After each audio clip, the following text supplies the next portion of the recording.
నీ ఆశీర్వాద బలమే లేకపోతే నేనెంతటి వాడవు. పూజలు పునస్కారాలు నీకు ఆనందపడేటువంటి విషయంగా ఖచ్చితంగా చేయిస్తాను తల్లి.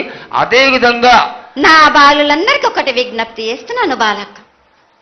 నన్ను కొల్చేవారే కాదు, నా అలంకరణ చేసేవాళ్ళు కానీ, నా ముందుండే వాళ్ళే కానీ నాకు మాత్రం తప్పనిసరిగా విధి విధానంగా నాకు జరిపించండి.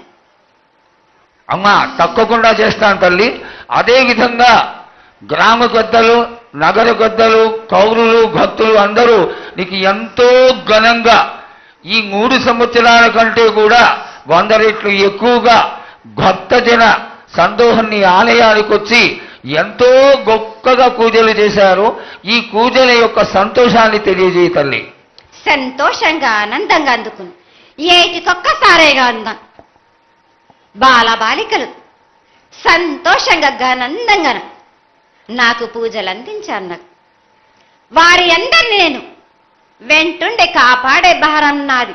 అరికాలకు ముళ్ళినట్టే నాముని బళ్ళతోటి బీక్తాను భారం నాది.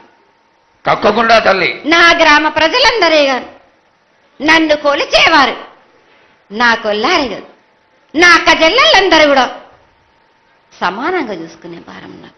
తప్పకుండా ఏటికొక్కసారే కాదు,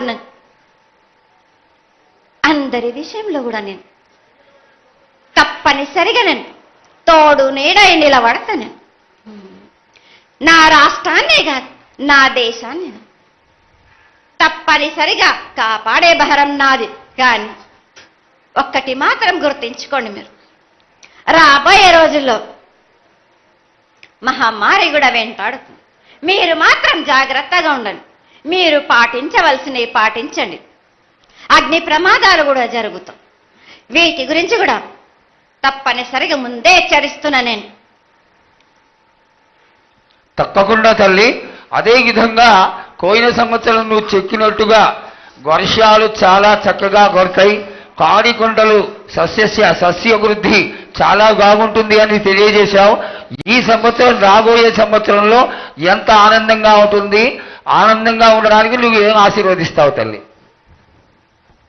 ఈ ఏడు వర్షాలు తప్పగా కురుస్తాయి. పాడి పంటలు కూడా